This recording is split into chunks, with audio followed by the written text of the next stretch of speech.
From Matt Rife. All right, let's talk to somebody who spent Valentine's Day alone. You know what's funny about this? Before I even defend myself, I don't even care. I don't even believe in this shit, but I can't let it slide. You're Aquarius? Yeah. Oh, I thought you were annoying. To Burnham. Hey, girl. What? What did you say? Your song is the shit.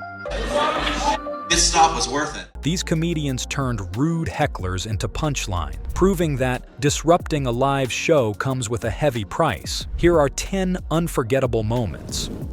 1. Matt Rife, 2023, versus Virgo heckler. All right, let's talk to somebody who spent Valentine's Day alone. You know what's funny about this? Before I even defend myself, I don't even care. I don't even believe in this shit, but I can't let it slide. You're Aquarius? Yeah. Oh, I thought you were annoying. And here's where it gets wild. Matt Rife was cruising through his 2023 set when a heckler shouted, calling him the worst Virgo ever. The room went quiet for a split second, and then Matt fired back instantly. Let's talk to someone who spent Valentine's Day alone. Right away, he turned the zodiac insult into a full-blown joke, breaking the tension and drawing laughs from the audience. He didn't just defend himself, he escalated, making the heckler part of the act. Every punchline hit with precision. Matt teased her relentlessly, using her own energy against her, all while keeping the crowd rolling. It wasn't mean-spirited, it was surgical. You could see the heckler squirming and the audience eating every second of it. It was comedy at its sharpest, raw, fast, and brutal. By the end, the heckler wasn't controlling the show anymore. Matt was. The crowd knew exactly who was in charge. 2. Troy Bond versus political heckler. I voted for Joe Biden, but that shit didn't feel great. Felt like I was giving Grandpa the keys to the Oldsmobile and telling him to drive to California. I'm probably the most pro-anti-Trump comic out there. You're not. Shut the up! As a white guy trying to talk to black people. I'm not. I don't know who the fuck you're mad at, but it's not me. No, a white person trying to make fun of black people. See, now you're crying, and I was just trying to make you laugh. No, don't do that. Okay, I'm sorry. Now I'm gonna make fun. I was trying to be empathetic. You a bitch. Why do you think I'm doing this for a living? You think I was a football player? I'm a bitch, God damn it. There's nothing you can say to me I haven't said 6 inches from the mirror. You're the first name going in my suicide note tonight. Just when you thought comedy couldn't get any more savage, Troy Bond had a heckler absolutely losing it over his anti-Trump jokes. The audience groaned as she started shouting, clearly offended. Troy didn't flinch. Instead, he paused, looked right at her and said, "It's not me you're mad at." The room erupted. He used sharp satire and ironic humor to completely dismantle her argument. Every jab was precise, pointing out how absurd it was to get worked up over a joke. Troy's timing was perfect. He let the heckler's anger feed the routine, turning her outrage into punchline. And just when it seemed she might recover, Troy landed the final blow, referencing Kamala Harris and casually highlighting how she was crying over comedy. The crowd howled, and the heckler shrank in her seat. Troy walked away victorious. Her disruption was completely flipped into a highlight of the show. 3. Bill Burr versus blind heckler. Are you gonna have at 41? You still gonna have the bachelor party? Do you really need to, man? I mean, you're 41. You just lived the bachelor party for 20 years, right? And here's where it gets painfully funny. Bill Burr was in full swing with his wedding jokes when a heckler, claiming to be blind, tried to hijack the stage. Bill paused, squinted, and launched into pure chaos. Are you still having the bachelor party at 41? You lived that for 20 years already, right? The audience was roaring as Bill kept pushing, asking sarcastically about eyesight, kidneys, and general health, all while calling out the fake blindness. Each line landed harder than the last. You could practically feel the heckler melting under the spotlight. Bill didn't just react, he dominated. He turned every excuse the heckler tried into ammunition, dragging him across the stage in front of everyone. By the end, the audience saw not only Bill's razor-sharp wit, but also why hecklers never walk away unscathed when they mess with him. 4. Andrew Schulz versus persistent heckler. Sweetheart? You're not smart.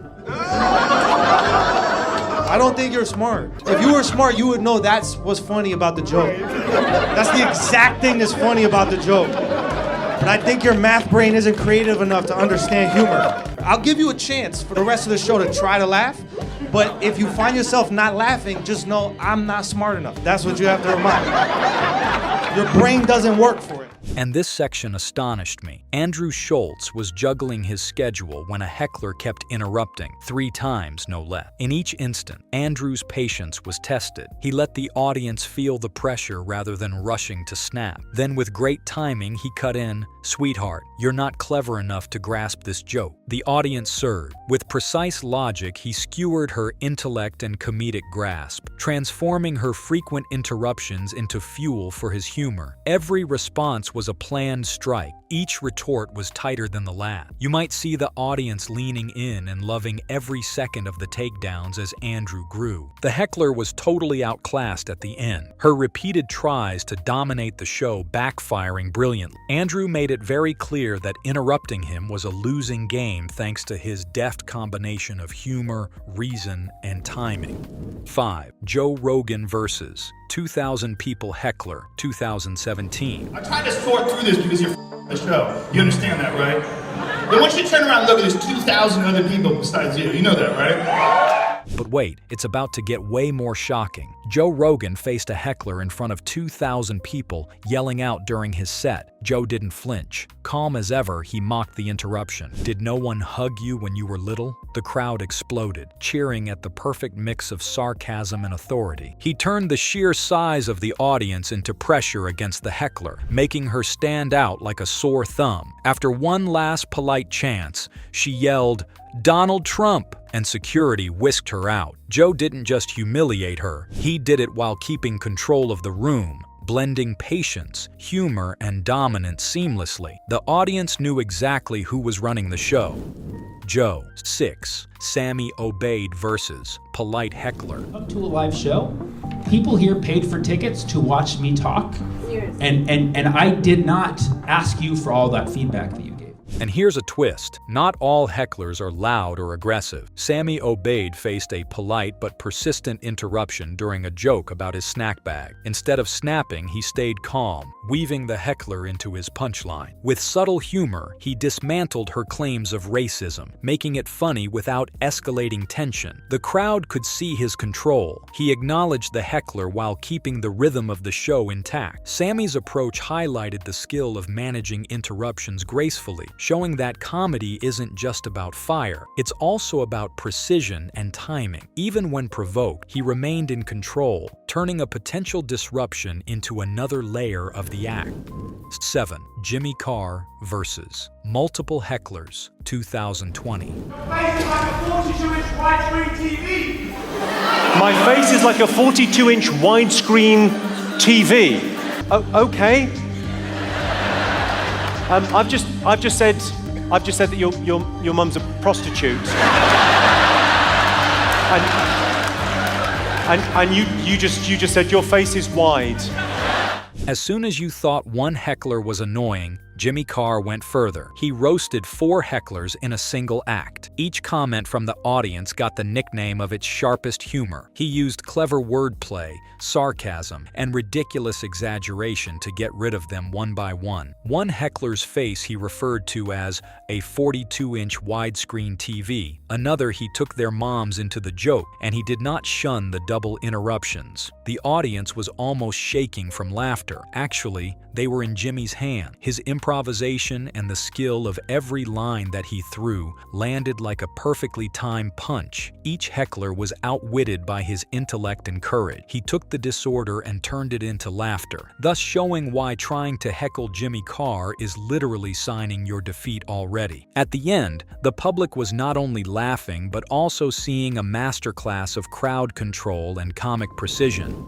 8. Drew Lynch versus Escape Room Heckler, 2019. Go to North Maryland and figure out manners, asshole. Here is a crazy one as well. Drew Lynch was finishing a performance when a heckler chose the absolute worst moment to interfere, just as he was ending. Drew flinched none at all. Rather, he incorporated the heckler into the performance, employing the man's companion and relationship dynamics to degrade him publicly. As Drew turned the disturbance into a multi-layered joke, viewers could not stop laughing. Every remark felt quick, accurate, and naturally humorous. It demonstrated his talent at turning something unforeseen into show-perfect perfection. Not the controller, the heckler now fits the show. Drew's capacity to improvise under stress was clearly shown as every punchline struck with surgical timing, and the audience screamed his command. The room was roaring by the end, and the heckler had been flipped from disruptive to punchline.